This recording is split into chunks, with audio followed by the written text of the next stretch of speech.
오늘 저희들 함께 보실 하나님 말씀은 사도행전 2장 37절에서 47절입니다. 그 말을 받은 사람들은 세례를 받음에 이날에 신도의 수가 3,000이라 더하더라. 그들이 사도의 가르침을 받아 서로 교제하고 떡을 떼며 오로지 기도하기를 힘쓰니라. 사람마다 두려워하는데 사도들로 말미암아 기사와 표적이 많이 나타나니 믿는 사람이 다 함께 있어 모든 물건을 서로 통용하고 또 재산과 소유를 팔아 각 사람의 필요를 따라 나눠주며 날마다 마음을 같이하여 성전에 모이기를 힘쓰고 집에서 떡을 떼며 기쁨과 순전한 마음으로 음식을 먹고 하나님을 찬미하며 또 온 백성에게 칭송을 받으니 주께서 구원받는 사람을 날마다 더하게 하시니라. 이상적인 교회의 5가지 요소를 우리가 초대교회를 통해 살펴보면 첫째는 예배입니다. 두 번째는 전도입니다. 세 번째는 교제입니다. 네 번째는 봉사입니다. 그리고 마지막으로 훈련입니다. 42절을 보면 예루살렘 교인들은 사도의 가르침을 받기에 힘썼다고 나옵니다. 다른 말로 바꾸면 사도들의 가르침을 배우는 데 전념했다는 겁니다. 배운다는 것은 교육 훈련을 말합니다. 우리가 알다시피 신앙은 자라야 합니다. 처음부터 완전한 신앙을 가진 사람은 없습니다. 예수님을 모시고 사는 우리의 인격이 주님을 닮아 성장하고 성숙해야 됨을 우리는 잘 압니다. 우리의 삶이 하나님의 마음에 드는 순간까지 계속 우리는 자라나야 됩니다. 이것을 우리는 성화의 과정이라고 합니다. 우리는 멈추면 안 됩니다. 우리의 신앙은 계속 자라야 돼요. 그래서 우리는 말씀을 보고 또 묵상하고 때로는 필요하다면 우리가 성경 공부를 통해서 성경을 배워야 됩니다. 예수를 믿는 순간 우리는 어떤 성장을 향해서 계속 자라나야 됩니다. 이것이 신앙의 성숙의 과정이고 이것이 성화의 단계라는 것입니다. 이렇게 할 때 우리의 신앙생활이 점점 자라날 때 온전한 신앙생활이 되는 겁니다. 신앙생활은 어떤 지점에 머물러서 안주하는 것이 결코 아닙니다. 신앙생활은 계속 자라나는 것입니다. 계속 주님을 닮아가는 겁니다. 우리가 예수님을 닮기 위한 마지막 정상을 앞에 놓고 우리의 인격과 삶을 거기에 맞추고 어떻게 하든지 예수 그리스도에게까지 자라기 위해서 노력하는 것. 이것이 진정한 믿음의 길인 줄 믿습니다. 이 일을 위해서 하나님께서 교회를 주셨습니다. 그래서 교회는 우리 모두의 영적인 어머니라고 할 수 있습니다. 교회를 통해서 우리는 말씀을 배웁니다. 또 신앙의 훈련을 받습니다. 우리가 받고 있는 열렬한 기도회가 이런 신앙의 훈련이고 우리의 새벽 예배, 우리 수요 예배, 우리 금요 기도회 이 모든 것들이 우리가 말씀을 배우고 우리의 신앙이 자라도록 하는 그런 신앙의 훈련입니다. 내 신앙 인격이 계속 주님을 닮아 성숙하도록 노력합시다. 신앙생활은 머물러 있으면 안 됩니다. 한 자리에 안주하면 안 됩니다. 내가 이만큼 되었다 착각하면 안 됩니다. 우리는 뒤돌아보면 안 됩니다. 앞으로 더 나가야 됩니다. 부족한 부분들을 다 되돌아 내려놓고 정말 하나님 주시는 믿음의 길을 향해서 더욱더 우리는 전진해서 나가야 됩니다. 이를 위해서 주님이 가르쳐 주는 방법이 있습니다.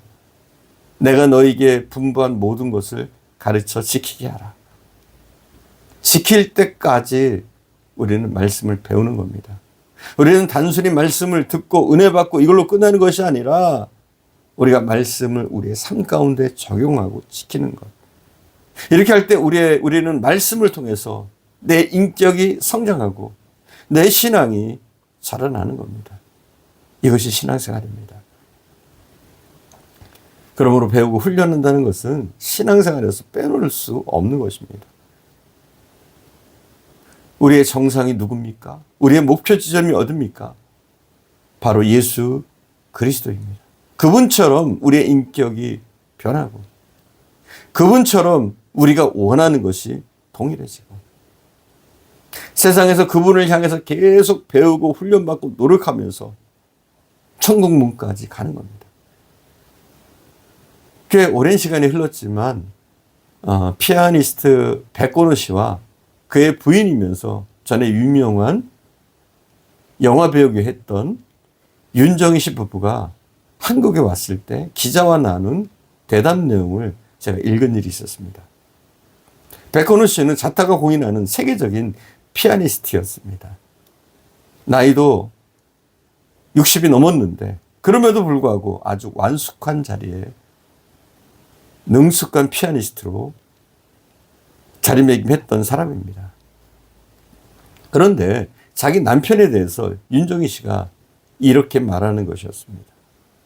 제 남편은 정상에 있는 것이 아니라 아직도 정상을 향해서 올라가고 있는 중입니다. 60이 넘었는데 말입니다. 그 말을 듣고 기자가 놀라서 반문했습니다. 남들은 백 선생님을 정상에 오른 사람으로 평가하는데요. 이렇게 말하자 윤정희 씨가 이런 말을 했다고 합니다. 올라가는 게 한이 없잖아요. 우리는 정상이라고 생각해 본 적이 한 번도 없어요. 이처럼 위대한 예술가들이 예술의 경지를 앞에 놓고 그곳에 이르기 위해서 피나는 노력을 하는 것을 봅니다.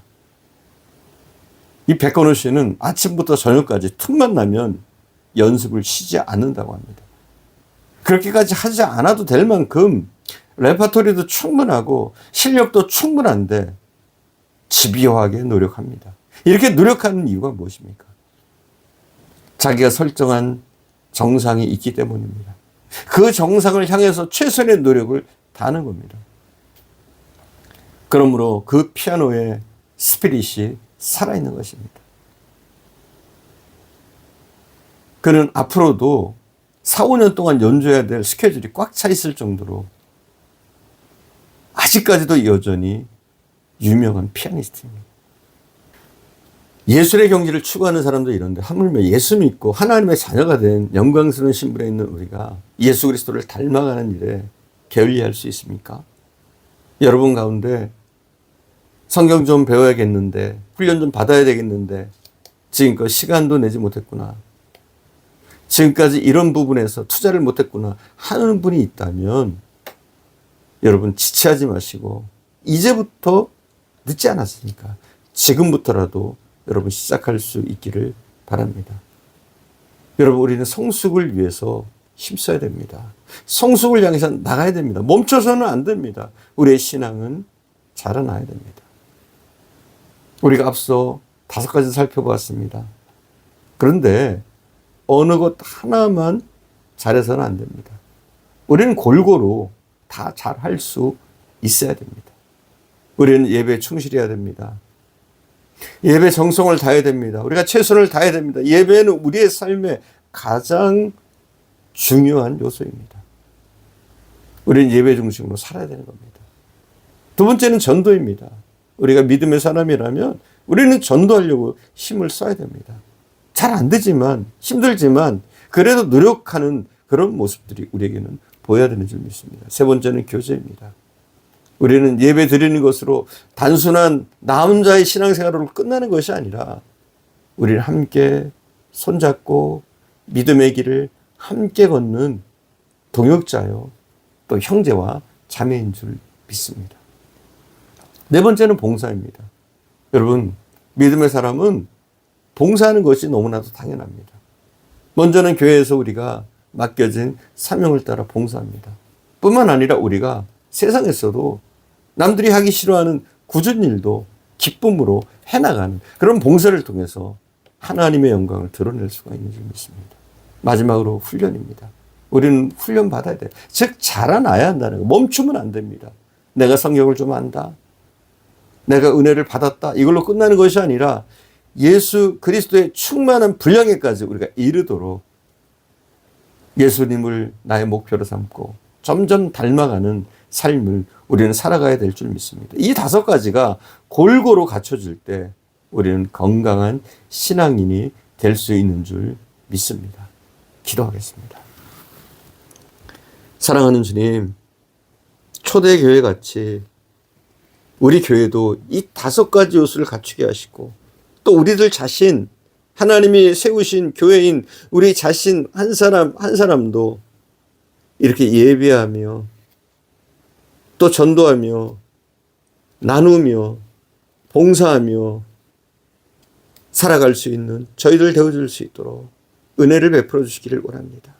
혹시 이 5가지 중에 부족한 것이 있다면 우리가 더욱더 채우기 위해서 힘쓰게 하시고 골고루 우리가 예배와 전도와 봉사 그리고 배움 그 어느 것도 소홀히 하지 않도록 하나님 은혜를 내려주시기를 원합니다.